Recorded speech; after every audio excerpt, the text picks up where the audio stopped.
Bugungi obzor qiladigan, sotiladigan uyimiz Mang'itning setirdan keltirganimizda Alayski svetofordan o'tganimizdan keyin Alayskidagi 2 etajli, ya'ni 10 qo'limizdagi 2 etajli domda sotiladigan 3 xonali uyimiz bor.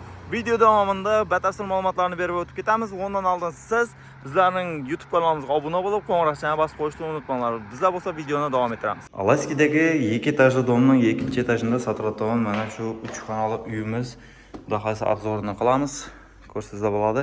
Kirgan yerini mana shunday ko'tarib, pollab, moshni qilib, choy-pay shunday ichib o'tirib, o'tiradigan yer qilingan ekan. Kirganimizda rakovinalari bor, отопление, santexnika hamma narsasi qilingan, stabilizatorlari bor ekan. Ko'rsangizlar bo'ladi. Endi olib ketiradigan narsasi bor. Uyning egalari bilan bir qator o'zlari bilan kelishib, gaplashib, xudo xohlasa savdo arsasizlar bo'ladi. Aristollari yonimizda mana shunday. Ko'rsangizlar bo'ladi. Gaz sho'tchiklari. Bu yoqimizda mana banyalar, banya, tualet hamma narsasi bor.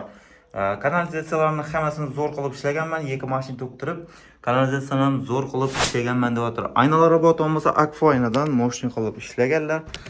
Endi botton bo'lsa bu yoqimizda sirtqi eshikdan kirganimizdan keyin chap qo'limizda birinchi xona bu zal hisoblanadi. 4 ga 6 metrli zal. Yo'l tarafga qaragan 2 oynasi bor, ko'rsangizlar bo'ladi. Moshina so'shni holatidagi mana shu zalimiz. Bu yoqimizda ham baho berib o'tib ketamiz. Shu uyimiz ham. Mana shunday uylarda niyat qilganlar bir like bilan podpiskani bosib o'tib ketamiz. Keyingi 3-xonasini ham bir qator ko'rsatamiz. Bu botton bo'lsa 3-xonasi.